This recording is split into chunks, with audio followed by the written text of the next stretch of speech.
Hello বন্ধুরা, আজ বানাবো পনির টিক্কা মশলা। এর জন্য পনির আগে প্রথমে ম্যারিনেট করতে হবে। তো ম্যারিনেশনের জন্য নিয়েছি ফ্যাটানো টক দই, এতে দেব স্বাদ মতো নুন, দিয়েছি জিরে গুঁড়ো আর দিয়েছি ছাতু। আমি এখানে বেসনের ইউজ করিনি। এতে দেব কসুরি মেথি আর দেব লাল লঙ্কার গুঁড়ো আর সামান্য গরম মশলা।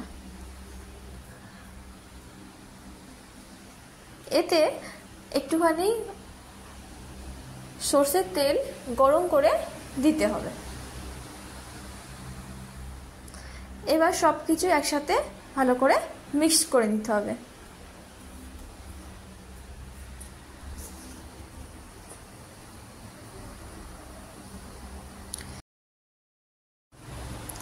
ম্যারিনেশনের জন্য মশলা রেডি।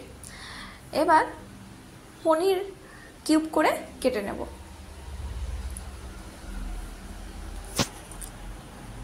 পনির কিউব করে কেটে নিয়েছি, এতে ভালো করে মাখিয়ে নেব।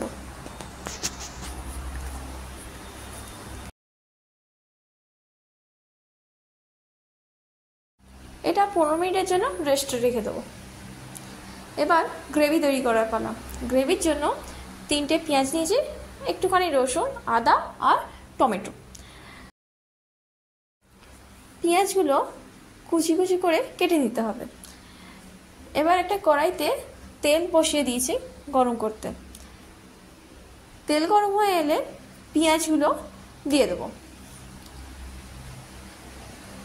যতক্ষণ না পর্যন্ত পেঁয়াজটা ভাজা হচ্ছে ততক্ষণ ভাজতে হবে পেঁয়াজটা। সামান্য একটা নুন দিয়ে ঢাকা দিয়ে আমি ভাজতে বসিয়ে দিয়েছি।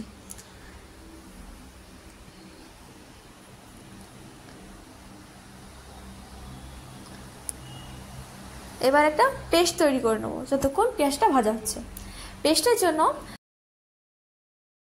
রসুন, আদা আর টমেটো দিয়ে পেস্ট করে নেব।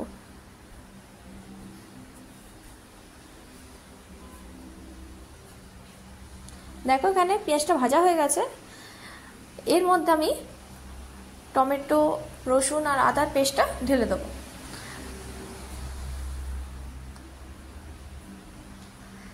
আর কিছু মশলা দেব, যেমন হলুদ গুঁড়ো, ধনে গুঁড়ো আর লাল লঙ্কা গুঁড়ো।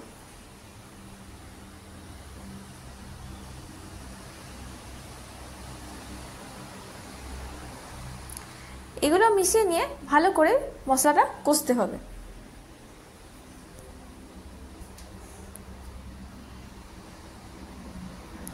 যতক্ষণ মশলাটা কষছে আমি এদিকে পনিরগুলো ভেজে নেব।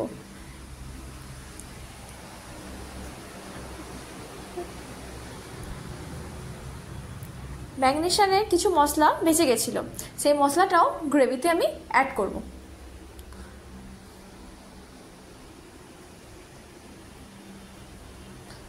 ভালো করে মিশিয়ে নিয়ে একটু ভালো করে কষাতে হবে।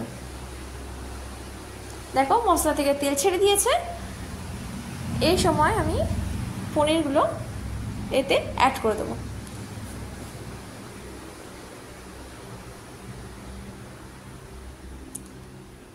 আর 5-10 মিনিট রান্না করলে রেডি পনির টিক্কা মশলা। লাস্টে নামাবার সময় একটু কসুরি মেথি দিয়ে নামিয়েছিলাম। রেডি পনির টিক্কা মশলা।